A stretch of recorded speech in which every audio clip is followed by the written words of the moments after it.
Hello, everyone, and welcome to Educating the Next Generation of Jewelry Buyers. And thank you, Cibjo, World Jewelry Confederation, for making this happen for all of us. I'm Kyle Roderick. I am a journalist for Forbes.com. I photo edit and write jewelry books for Rizzoli, but more than anything, I'm a jewelry lover, student of jewelry history, and very pleased to introduce our panelists. We've got in London remotely Raluca, hello, Raluca Anghel, who's the head of external affairs and industry relations at the Natural Diamond Council. And the NDC, as many of you may already know, is the only organization delivering diamond stories to key segments, key global demographic segments. And the NDC also supports retailers and jewelers and independent designers, brands, in communicating compelling diamond stories that can inspire consumers, but also educate them. And Raluca is a very skillful communicator and also an expert on the ever shape-shifting, nuanced, and evolving natural diamond industry. And she's also digitally quite a savvy person and a great researcher, and she's leading NDC's efforts to inform the next generation of jewelry buyers about sustainably mined diamonds, sustainable diamond jewelry, etc. So, along with Raluca's insights into shifting consumer trends, she's going to tell us about other environmentally, socially responsible developments, advances in governance, etc. Now we're going to move on to Bebe Bakshi of Champagne Gem, luxury jewelry blogger, and she founded and created the Instagram account at Champagne Gem, which has 1.2 million followers. Excuse me. Baby's coverage is important because she shows and tells why certain designs, materials, and diamond jewels are superb, delivering actionable information to the world of jewelry shoppers, collectors, retailers, and other professionals who are forever on the hunt for news and information that they can use to, again, inform, educate, and excite people about diamond jewelry. So I also wanted to add that she's based in Australia, but she's like a global jewelry nomad covering jewelry on every continent except Antarctica. She's very clued into the diamond retail jewelry zeitgeist, especially with Gen Z, Gen Alpha consumers. So it's great to have you on here because she represents and sort of covers a world that is, I would say, very specific and really important, especially for this panel. And now over here, we've got Feriel Zerouki, who has long worked at the nexus of the natural diamond industry. She's president of the World Diamond Council. Her work focuses on building trust, raising the bar for accountability across the global diamond industry. And as many of you may already know, WDC, it's an international organization representing the entire diamond value chain, including representatives from mining, manufacturing, trading, retail, etc. The council was established 26 years ago, in order to create a system to keep the supply chain of diamonds as free as possible from conflict diamonds. Before Feriel joined WDC as president, she was chief trade and industry officer at De Beers Group and a member of De Beers Executive Committee. So in addition to leading engagement with the trade, with the wider industry, Feriel worked with governments on global issues that affect the future of natural diamond sector. Her track record is unparalleled, I would say, in terms of driving policy, partnerships, and standards that support the natural diamond industry's commercial objectives. But She's also been very involved with protecting the integrity of natural diamonds and their value chains. So in that respect, she's been involved with advancing the traceability of natural diamonds, responsible sourcing, and long-term sustainability. And over to my left, we have Melissa Wolfgang Amenc.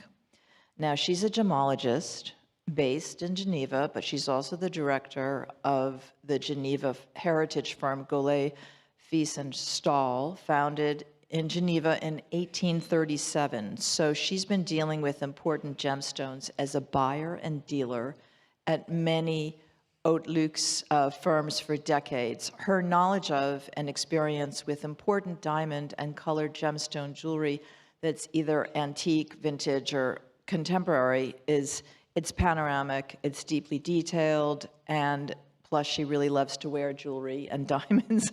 And she loves to help her clients identify great jewelry design, superb materials, masterful artisanship.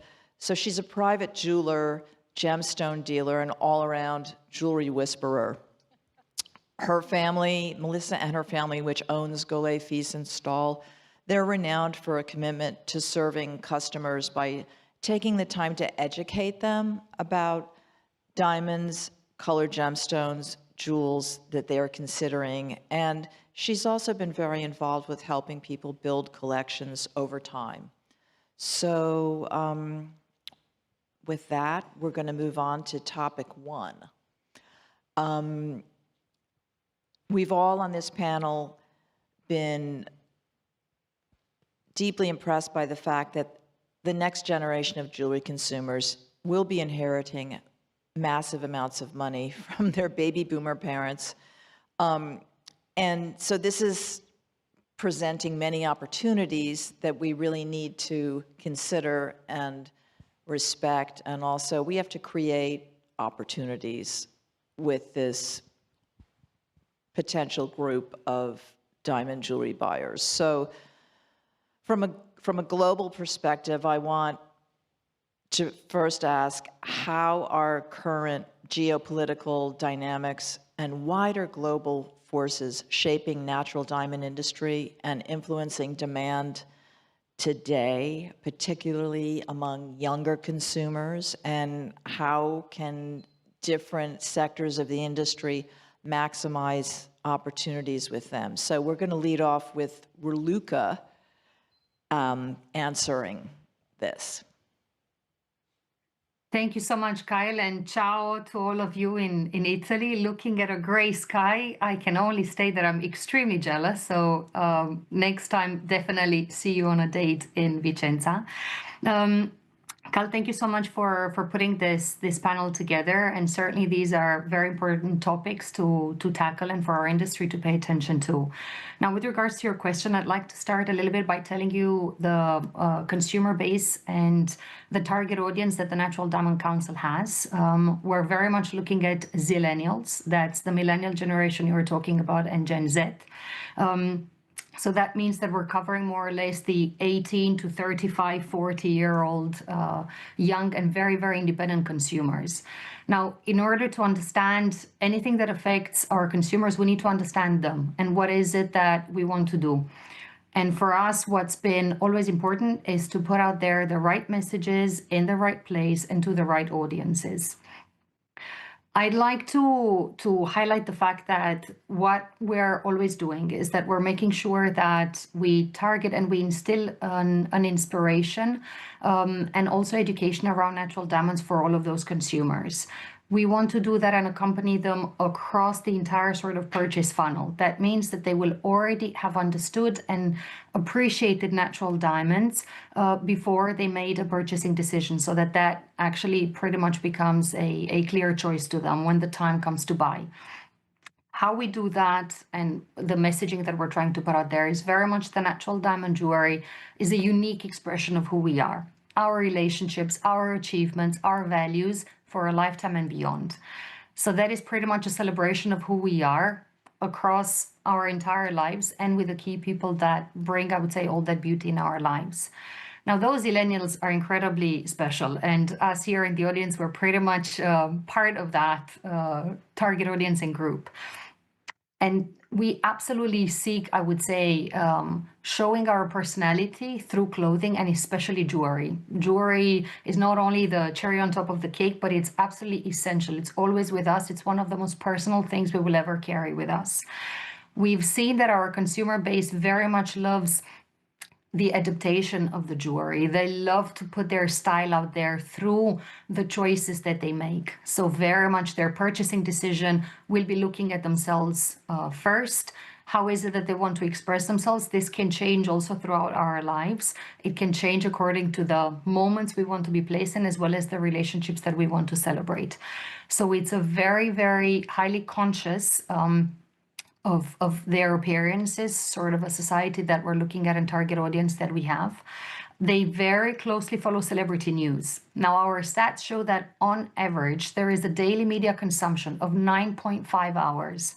That's a lot. That means that ongoingly, you're in tune with a lot of elements and a lot of, I would say, celebrity information that comes to you on an ongoing basis. That means that this generation... This means that this generation is more influenced by celebrity endorsements than before. I don't know if I've heard you well, that there was, yeah, I can see you, Kylie. You wanted to ask me a question. Is that true for men and women, all genders? Because I'm interested in, because it seems like there's more diamond purchases from the research that I've looked at. Men are buying more. So can you talk about that, and also about China and Asia? Absolutely. So for celebrity endorsements, we've absolutely seen key moments, let's say last year, of very, very high profile engagements. Of course, you have Taylor Swift with Travis Kelce, where we've seen a lot of inspiration on trends, but you mentioned men. So I would say that Benny Blanco, in the wedding that we've seen of him and Selena Gomez, it wasn't just Selena Gomez's jewelry presenting her unique sense of style, but it was also his. So he absolutely stood his ground. He's not the only representative of the men generation that aren't just buying jewelry for their partners, but buying for themselves. Timothée Chalamet is another example, Lewis Hamilton, just to cross basically in all of the spheres of activities, whether it's entertainment, sports. We see a lot of men ongoingly choosing a lot of pieces of jewelry for themselves. My colleagues at Only Natural Diamonds, our platform where we publish, I would say, the latest trends and news around pieces of jewelry, they've just published an article on men engagement rings.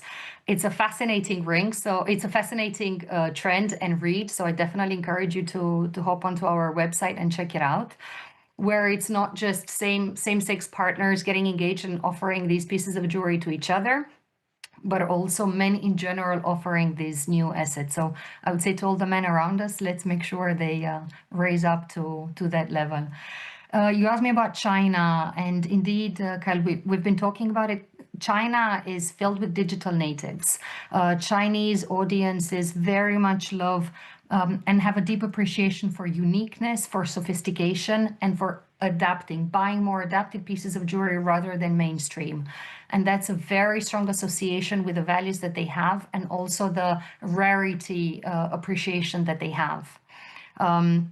Our colleagues in China, actually in partnership with Shanghai Diamond Exchange, they've put out a fantastic marketing campaign with actor Deng Wei, and the level of excitement that we've had, both men, women in general, have been incredibly positive towards his new trends and certainly new pieces of jewelry that he's been wearing. Okay, thanks. I want to then go over to Feriel because I'm interested in the global forces that are affecting, can we talk about that? The geopolitical, geoeconomic forces that are affecting this. Thanks, Kyle, and Raluca, thanks for giving that insight for China. I would like to take a step back, and when I look at the global picture, I think there are I like to think in threes. There are three major forces that are shaping the industry today. The first one is scarcity and supply. That's no secret. I mean, it's a fact. Many of the mines are reaching their end of life. There hasn't been any new major recovery found for new sources of supply, and existing smaller junior mines are closing down. So looking into the future, there will be a tightening of supply of product, of natural diamonds coming into the market. The second force is geopolitics. You know, consumers are very important, but at the same time, now more than ever, the political landscape is actually impacting trade. And over the last 4 years, it's been pretty, and currently, it continues to be very volatile. So we started with sanctions, now we've got tariffs, even currency exchanges that, you know, make diamonds more expensive in certain markets, and all of that impacts. And then, Kyle, you mentioned that the largest ever recorded transfer of generational wealth is going to happen over the next 2 decades, where we are going to be faced with new consumers, Gen Z and Gen Alpha, that, unlike us, will have money to spend, okay? So this is a huge opportunity. They're going to inherit this money. They will have disposable income. But in the world that they live in, which is very different to ours, AI, you know, very data-rich, integrity poor, lots of information being thrown at them. It's authenticity becomes so important. And we have a huge opportunity if we manage this correctly as the natural diamond industry, but also as the jewelry industry as a whole. So from my perspective, I believe that the most important thing, the most important currency is trust. Mm-hmm. Right, and with that, let's go to Melissa, the private jeweler, the person who you often work with people who are picking out engagement rings or anniversary rings, et cetera, et cetera. Can you talk about how people have to start viewing jewelry as not just a luxury, it's actually something much deeper than that? So, yes, absolutely. I agree with you. I try to approach all of my clients with the goal of creating an enjoyable experience. I feel that the younger my clients are, the more experience-based they are, and they have a tendency to view, and this is a very gross generalization, to view buying jewelry as something they need to do. Like, I need to commemorate an engagement with an engagement ring. I need to commemorate a birth with a push present. So I try to make that experience enjoyable, because ultimately, as a private jeweler, when people come to me rather than go to a retail store, they're coming to me for a white glove experience, which is personalized because it's one-on-one. And this is just in my B2C clients. And ultimately, I'm aware of these amazing commemorative and sentimental moments in these people's lives before half of the 2 people in this relationship. I know the wife before she's a wife. So I try to really create connection with these people, because I feel that when you buy jewelry or you're being given jewelry, you should be given jewelry that is coherent with who you are. Otherwise, you don't wear the jewelry. And I want you to wear the jewelry, and not because you keep coming back to me, but because jewelry is a form of adornment, and it's as old as time, and you should enjoy it. So when your partner gives you something that is not pertinent to your lifestyle, or, you know, I'm not going to make an engagement ring for a landscape architect the same way I will for a lawyer, because when someone has their hands in the dirt all day, their lifestyle is not conducive to a certain type of piece of jewelry. So I get to those things by creating connection with my clients. And the more I move forward, the more I see that that's really what they want, which is the currency that you're referring to. Right. Now, for Bebe, who has a very vital social media champagne gem on Instagram, I'm curious, do people DM you and ask for information about like starter pieces or engagement rings and define your perception of their taste level or aesthetic tendencies or their taste tendencies? Can you tell us about that among this younger cohort?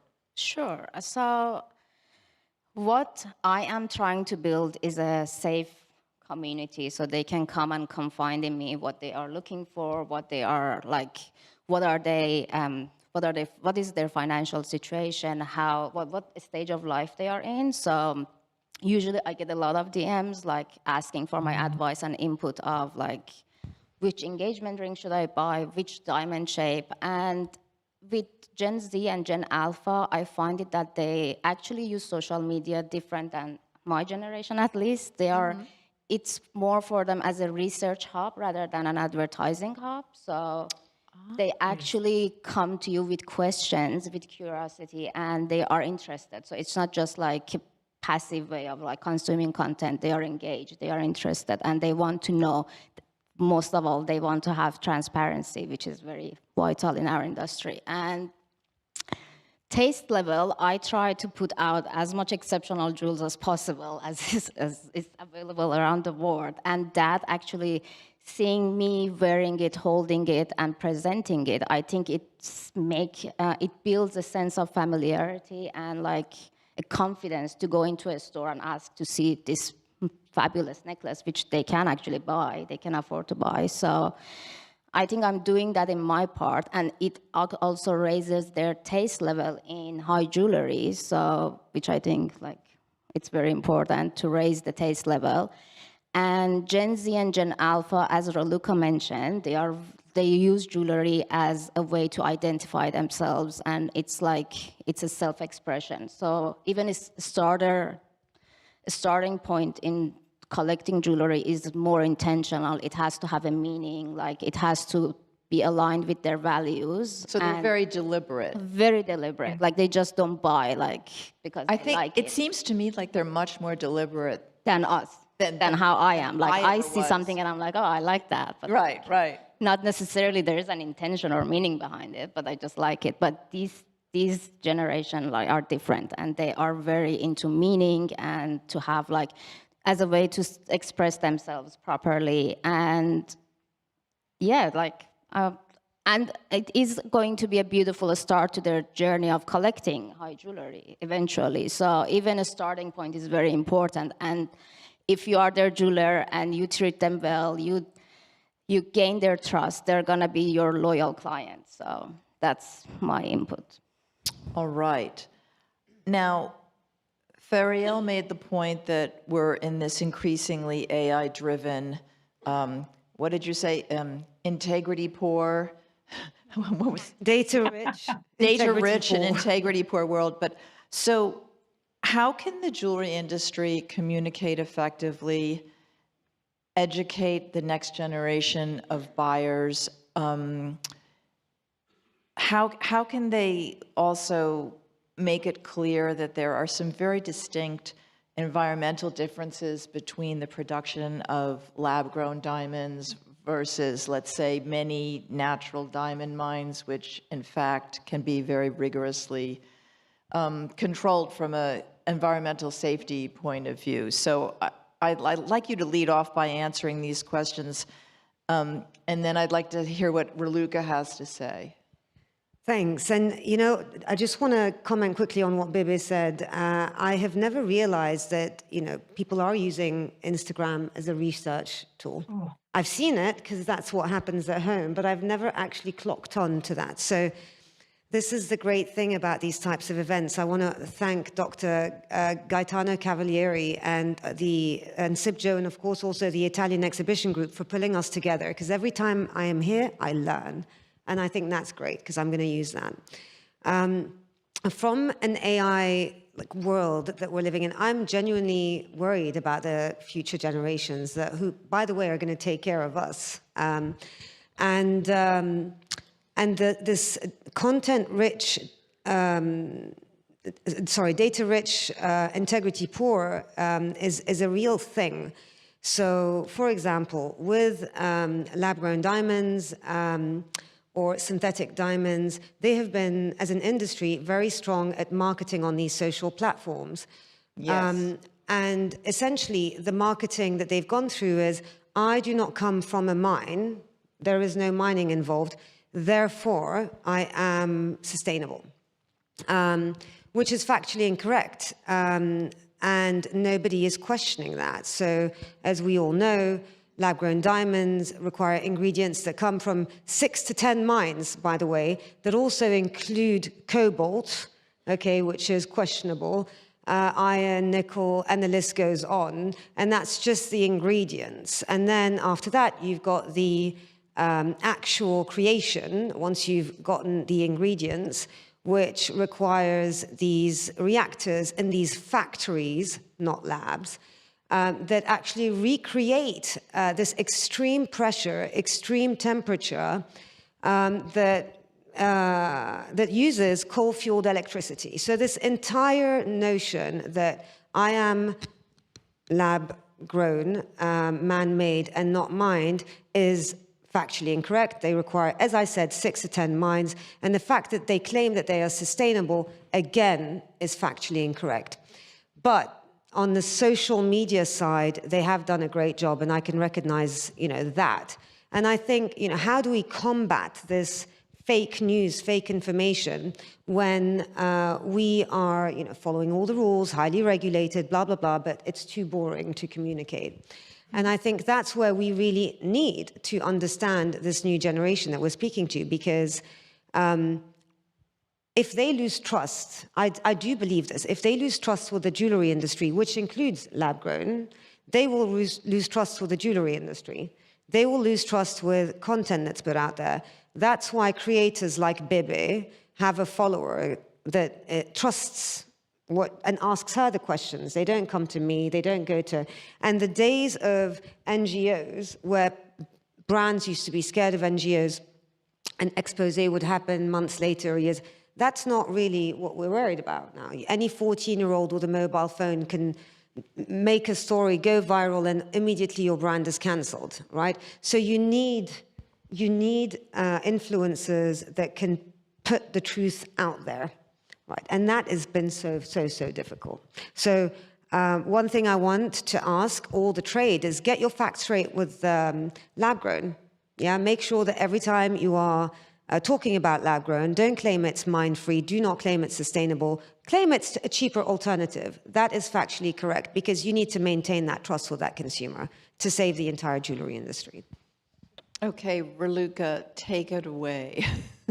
Feriel, that was the perfect cue. So if anybody's wondering where to get this factual data, go over to our website. I sound like I'm doing an ad, but honestly, you will find all the factual data that Feriel is talking about that can support the growth on our website. What we like to do is to basically put the most reliable sources together. Don't take our word, take the words of the United Nations, take the word of global NGOs working on environmental aspects, verify data on electricity use. So we put all of this together in a series of reports. So just go naturaldiamonds.com. We have a section at the top of the website. There you have a consumer website as well as a trade dedicated website. At the top, you will see a lot of reports and analysis that we've done. In those reports, we've tackled on topics on diamond facts. So for example, for Bebe, for Melissa, as they're getting ready for their storytelling. And we very much appreciate you guys as channels to speak directly to consumers. You have all of the information in there. In larger reports, I have some that are 50 pages, and that's on the diamond facts, reality behind, or factual aspects with that behind the diamond industry. But we also distill it into 2-pagers so that it's very easy for you guys to even give this as takeaways to your consumers if they would like to read a little bit more. What we've also done is, of course, the way we put information out there is paramount. So it's not just for the industry to use. We've also turned them into small bits of information that can be shared directly with consumers, that we do it and we put advertising behind it, but also for anybody discussing with consumers to do that in their turn. So we've turned into a large report, into small snippets of videos tackling topics. Feriel mentioned the absolute fake news or no mining.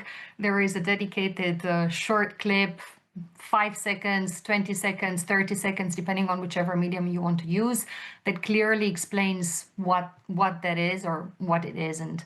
And same thing to share a lot of the beautiful story around natural diamonds and natural diamond jewelry, because the whole of the industry has been doing an incredible job. And within sustainability, I feel that the world has just focused on the CO2 emission side and they forgot about the social side. So the impact that this industry has on diamond producing communities is nothing to be ignored, but rather applauded, and to understand the positive contribution that all of our consumers have in supporting this industry. So we have a lot of information on that as well. So just go to our website, you will find all of them there. If you don't, write to me, call me, and I'll definitely send you the right info. Now, on greenwashing, this has been happening so much, and Feriel, you're so right. This will lead to losing the losing of the trust that consumers have in us. We've already seen, not only for our industry, but global industries, honestly, consumers are rolling their eyes whenever they see sustainability claims. If you look out there in the online space, we're all ethical, we're all sustainable, but we can pack our bags and leave. We don't have anything else to do, and that is far away from the truth. So global legislation supports the idea that any claim that we make needs to be supported by factual data. It's okay if you make a smaller claim, you need to prove that.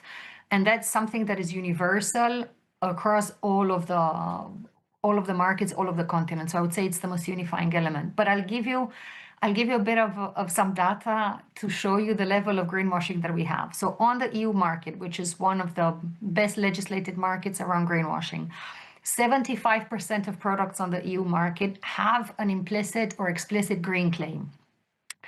53 up to 58, 60% of environmental claims provide vague, misleading, or unfounded information. And 40% of claims are completely unsubstantiated.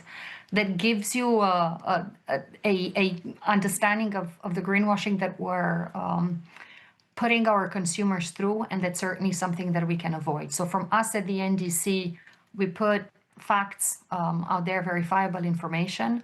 We encourage the whole of the industry to walk the talk and to invite the consumers alongside their journey. Consumers don't want to know that you've already solved the problem, but they want to see how is it that you're doing it. And Gen Z is already challenging this more. Gen Alpha is going to do this to the maximum. They will smell a bluff from the distance. So be authentic, invite everyone on your journey and state where is it that you are and where is it that you want to go. Third-party verification, third-party validation is instrumental. Our industry has organizations such as the Responsible Jewelry Council that can help with certifications on all of the measures that you uptake and the way you carry out your business. Make the most of such verifications, because that will validate all the claims that you can make, and you can proudly make them without worrying that you will not be able to support them. All right. Well, that was a big boost, because you can feel we're passionate, and Feriel and I have been talking about this at length, so we can have a panel about that. The problem is that there's this word sustainable that's bandied about, but no one can define it. Even though there are third-party certification standard programs, such as SES Global Services has one, but I mean, I don't know how, as a journalist, I cover these things, and I don't always know how well these standard certification programs are monitored and investigated, and so how good are these programs? I don't know. I mean, I write about them, but it's difficult, But I did want to add to that some data that people may find helpful. According to a recent McKinsey & Company last year study, 71% of Gen Z luxury buyers say that brand values are a major factor in their hard luxury purchasing decisions. And when they were asked about their preference for sustainable luxury goods, 73% of Gen Z consumers report they're willing to pay more for sustainable products. So I'm curious, since you're a private jeweler, how much of an interest do your clients have in sustainable jewelry? Tell me about this. Sorry, I'm smiling because the real answer, as we're often up here talking about transparency and the importance of transparency, the real answer is zero. Okay. And that doesn't mean it doesn't exist. What it means is they're not communicating it to me. Yeah. Okay? So in 25 years of selling to the trade, B2B and B2C, private clients, high net worth individuals, and lower budget engagement rings. I mean, we do everything. No client is too small. I have never once heard a client say to me, I would like to buy a secondhand diamond or colored stone because it is more environmentally friendly or sustainable. And let me just add to that we have been working in secondhand and vintage jewelry or recycled, whatever you want to call it. Please refer to the blue list for the appropriate appellation for 6 generations, okay? So we've been doing circular economy before it was linked to sustainability, before it was a buzzword or a hot topic. And never once have I heard a client say, please source me a recycled diamond. And to come back to the lab-grown thing quickly. Please. Diamonds have been feeding my family for 6 generations. And despite that, I feel that everything has a place and everything has an audience in the world of jewelry. However, price is what you pay and value is what you get. And that was said not by me, but by Warren Buffett. And how can you claim that something has its place in the luxury sphere when it's worthless? And lab-grown diamonds have no value. Well, especially on the secondary market. And any market, they have no value. But They were being given away for free. Correct. In the Hong Kong show. Just buy the jewelry, buy the gold. Everything else is free. The lab-grown is free. And So I agree. Yeah. I don't say that to persecute lab-grown diamonds. Again, No, I everything know has a that. place. Yeah. But let's just tell the truth about what it is. You want to buy a lab-grown diamond? That's fine. You can't afford a 10-carat emerald cut? That's also okay. Yeah. But let's tell the truth. And yet, though, I see sometimes these super expensive, lab-grown diamond rings, and I'm just amazed that people will pay, $15,000 for an emerald cut, 4-carat, whatever. It makes no sense to me. And I did want to ask, how do we communicate that this is sort of not good in the long run? Because there's no heritage value. The whole point about beautiful jewelry, as Raluca and Feriel always say, it's an emotional product. Diamonds are diamond jewelry. It's an emotional, it's a psychic thing. It's an identity thing. It's a cultural thing. It's a heritage thing. So, Feriel. Sorry, can I go ahead. just add something here? Like, as much as we want to say it doesn't have any value, which I agree 100%, but it's just that I think the way to go is not to shame the person who purchased it or is going to purchase it. Like, we don't know which stage of life they are at. And at the end of the day, as long as they have all the facts and they have all the transparency on what they are buying, so it doesn't matter. It's their choice, and you have to respect that. That's what I learned when I'm talking to my audience when they are DMing me, oh my God, I found this 5-carat lab grown. And she's super excited about it. And I'm like, look, it's not my personal choice. I would never buy that. But if it makes you feel happy, because that's the end of the day, that's the goal. It's an emotional product. Like, even if it's a lab-grown diamond and they feel happy and proud wearing it, like, who am I to say you cannot? How am I to judge them? Like, so that is also a very fine line of telling people what it is and also like shaming them in buying something that's, to us, it's worthless. So it is a very fine line. I just need to make sure that we all understand this. And yeah. I think the example that you've set is exactly what we're trying to protect consumers from. So Kyle was saying 5 carats, lab grown at X amount. That's shocking, because that puts the fear into me. Because you want to buy lab grown, that's absolutely fine. But sell it at the right price. So for me, it's not, there's no shame towards who's buying it. There is shame on you to those who are selling it at that price. Because that is the problem. That is where you breach the trust, the currency with the next generation, with the current generation as well. And there's just 2 things that I want to add to what we were saying. I'm going to plug, because I agree with you, the definition of sustainability, we've been in panels, everyone's got a different definition of sustainability. And so that is why under Cibjo, with the leadership of Gaetano, we developed the blue list that has a definition of what sustainable sourcing is, what ethical sourcing is, what responsible sourcing is. All these words have been defined in the most consultative manner, and it has been open for public consultation now for, I think, over 6 months, and we are at the final stages. So that is a key document.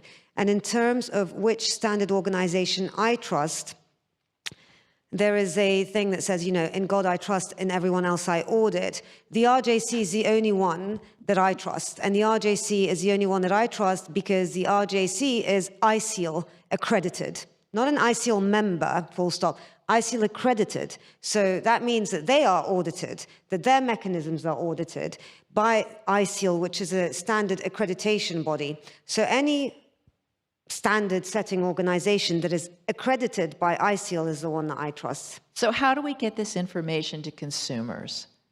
It's so This We is were where talking. we were talking about this. I don't know how to speak to a consumer, but she does. So for anyone that knows how to speak to consumers, any information that you need, the problem is, how do you get the correct information, And also right? translate it properly This to is the it. consumer and make them interested to listen to you. Like, We need to give these facts, but we need to understand what the questions are, because we don't have our finger on the pulse. so the question is that what I always get, that mining is not sustainable. Because you take something out the ground, but you don't put anything back in. But we had this discussion, and you literally clarified it, the whole thing for me. But I need that to, I actually need that support to be able to translate it to my audience as well. Yeah. So, Bebe, use our website. I sound like a broken record, but Feriel said that once and I loved it. Your audiences will get the message when you're tired of repeating it. Since then, I've been using this because it's so true.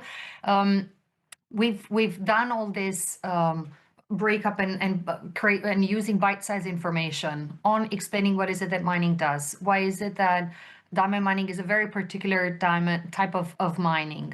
How is it that you can create a blueprint, the sort of learnings? It's an industry that has learned from its past. In 30 years, it's changed so much that other industries didn't even realize where is it that they need to improve, and we've already gone past. So it's creating these pieces of information. So we put it out there. We also share it directly with consumers on all of the networks.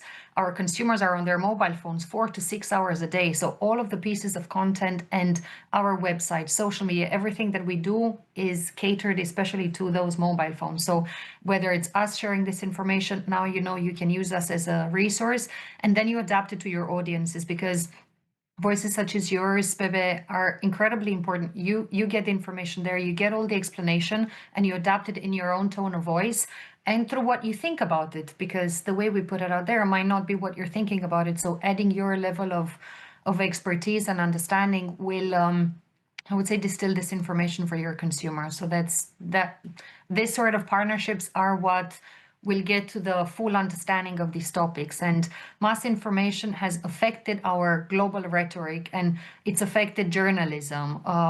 Unfortunately, checking of sources doesn't happen the way it used to be.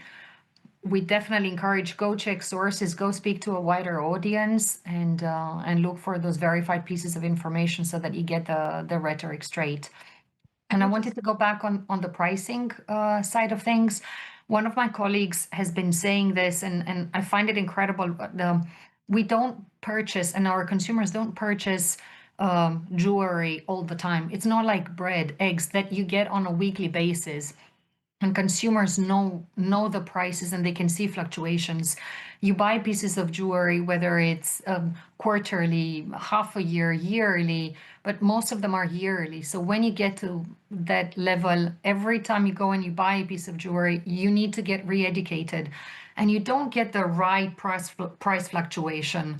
You don't remember how much you've paid for it. So why should it be now? So this is where honesty and trust and correctness, treat your consumers correctly, put that fair price out there, because once you gain a consumer, those consumers will bring further consumers and your business will grow. So authenticity and trust and fairness goes a long way. I would just like to add one thing to that about the trust and also about what Bebe does. I've heard from a lot of my younger private clients, they often come to me, especially when it's an engagement ring.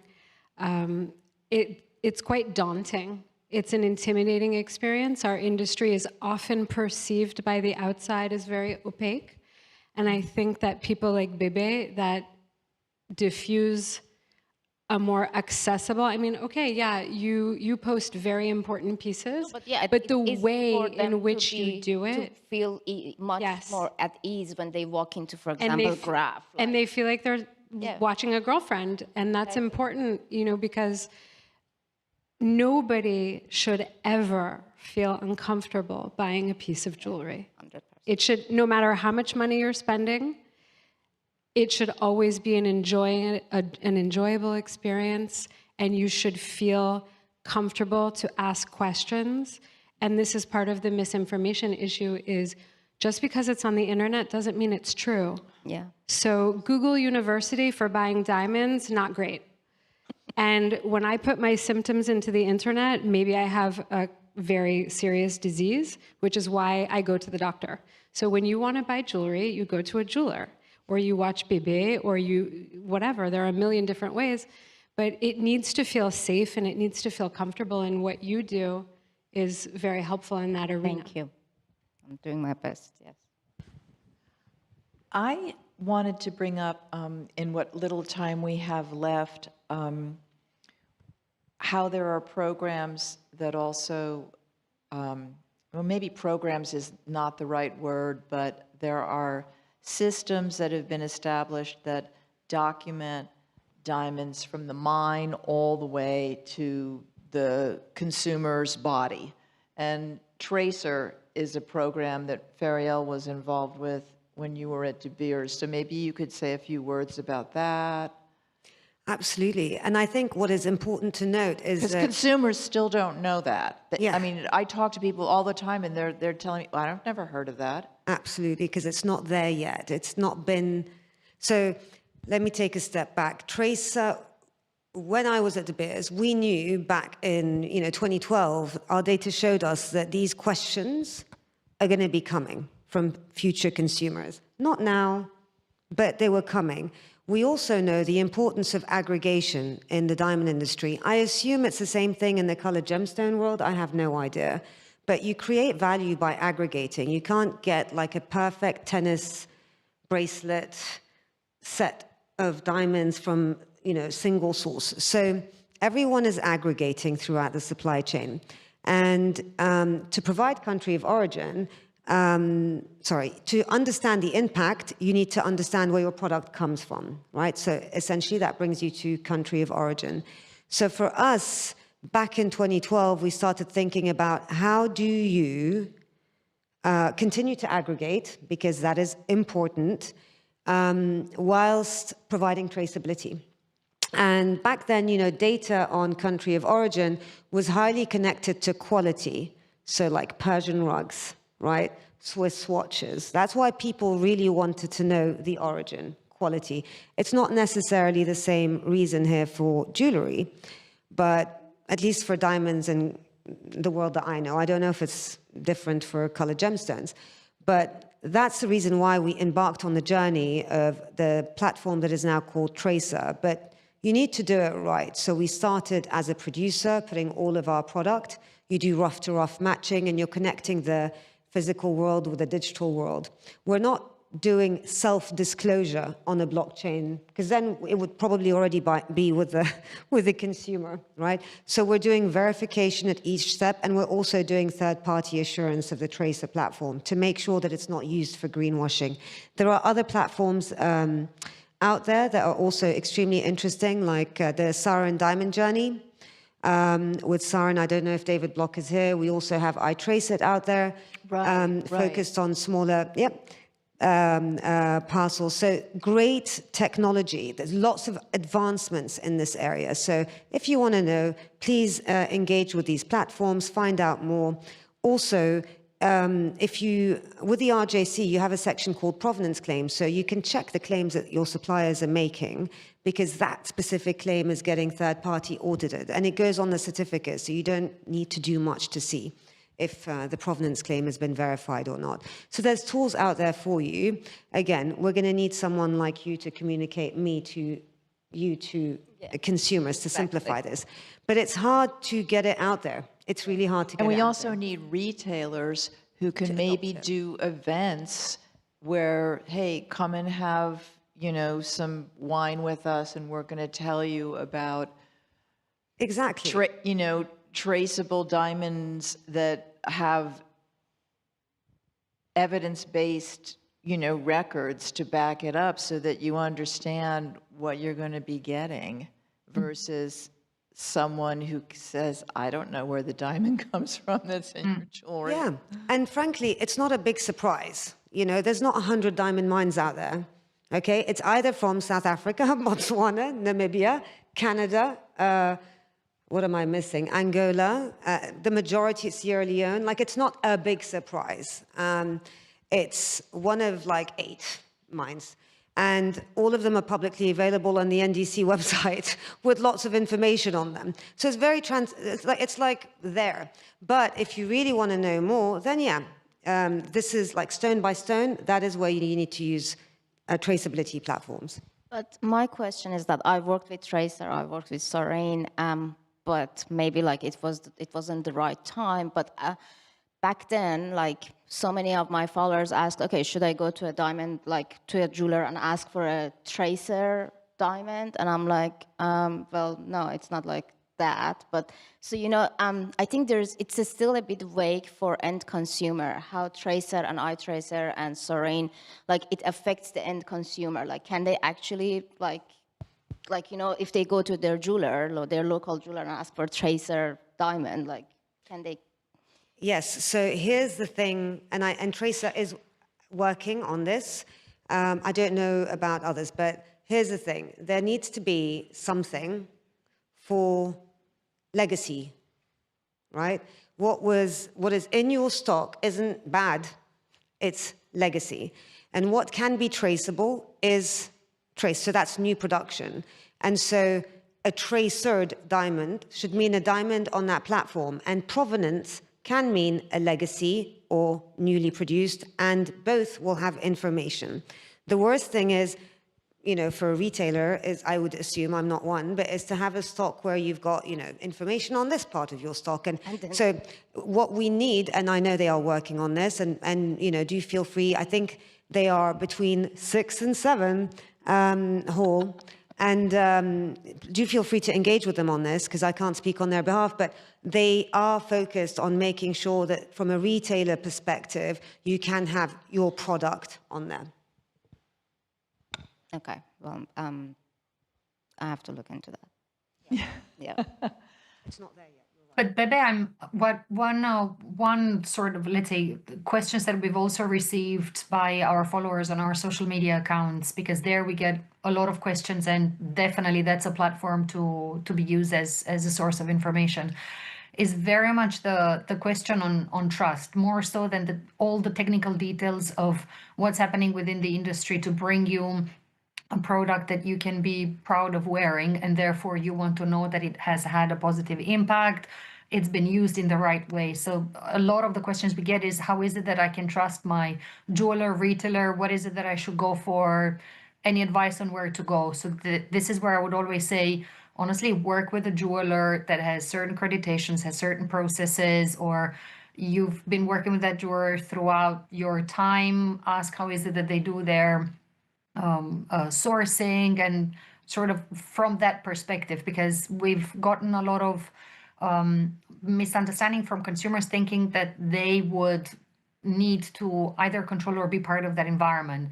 But you have an entire industry behind you that together they understand it's so interconnected and intertwined that all the actors need to do their absolute best and to go to the top to provide a beautiful emotional product that is supported by responsible measures. So it's a commitment that I feel the industry is going, and we're sort of, everybody needs to pull their own weight to bring a positive element to the conversation. So we always say, work with the jewelers, retailers, designers that you trust and that you know a little bit more of. And that's part of a way in which they can also communicate all the efforts that they put in their business. And that's very often connected to their own values, because this association happens at the providers of the service or product, as well as the receivers or consumers of those products.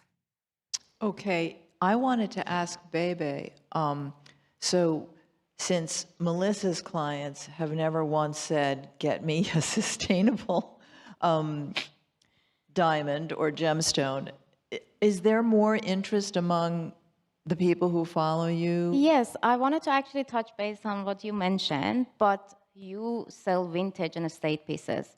That is a sustainable request. So I'm just thinking maybe they just don't word it as a sustainable purchase. But if someone is looking for a vintage piece, an estate piece is part of the circular economy that we are talking about. So it doesn't need to be like, I don't think the word has to be there, but I think it is part of the process that, like, nowadays I see so many of Gen Z, not Gen Alpha, but Gen Z and millennials like me, we are looking for, like, I'm looking for a vintage watch now because I'm like, oh my God, like I want to see a vintage, I want to own a vintage watch. What is this process? I think it is all because of that unconscious feeling like, okay, there are a lot of products on this world, so like I'm gonna reuse what is out there, and like it's gonna appreciate eventually. Like I see so many of my clients who are estate and vintage dealers, they are doing huge sales to millennials and Gen Zs because they are looking for something that has that old world charm, and like, I don't know, like that is, I think that is part of the sustainability conversation that is like, somehow it's becoming ingrained in our brains, and vintage and estate is part of that, isn't it? It may be, but nobody, I agree with everything that you've said, and it's very possible, and perhaps on a subconscious level, it's going on. However, it's not been verbalized as an intention. Yeah. But I'm just saying, maybe like, not everyone verbalize it, but like, it's just like such Very a... possible. Yes. Very possible. But I get that a lot. Like, people are looking for something that is like, it's environment friendly. It's like there's provenance. There is like, they can trace it back to the source and how it affected the community that's been around it. So like, I get all of these questions, and I had a very productive discussion with Feriel. So I'm very confident to answer from now on. But I think, you know, I've heard this many times from retailers saying, nobody cares, no one asks me. Why do you want me to care about this thing? And my view is, well, now it's a bit formed. So for you, you are a research platform now. So that's why you're getting asked these questions. And I guess at point of sale, the fifth C matters, which is not conscience, but cost. Fifth C matters, but I think that what I observe in my B2B clients, because obviously I'm not ever referring to the trade here because I believe that the trade are making informed and educated decisions as it is their business to do so. But in my B2B clients, what I observe is that it's really taste. I've rarely heard someone say to me, find me a Georges L'Enfant 2-color gold bracelet because it's cheaper. It's because it's chic. It's because it's stylish. It's because that's what they want. So it's either trend-based or, you know, this is a topic I don't like to bring up often, but a lot of people don't feel safe wearing important jewelry anymore. This is And very true. people are going towards more 60s and 70s because it's bold, but it's gold and it's hard stone, so it's not ostentatious, and they feel safe wearing it because nobody really knows what it is. It's With sort the of price if of you know, gold, you I know. don't think like it's Yeah. really safe at this point No, but anymore. you know what I mean. So Well, on that note, we have to wind up. Okay, sorry. We're a few minutes over, but thank you, Cibjo, Gaetano, and Stephen Benson for helping us Thank you. do this. Thank you, Vicenza Oro, and thank you all for being here. thank you, Kyle. Thank you.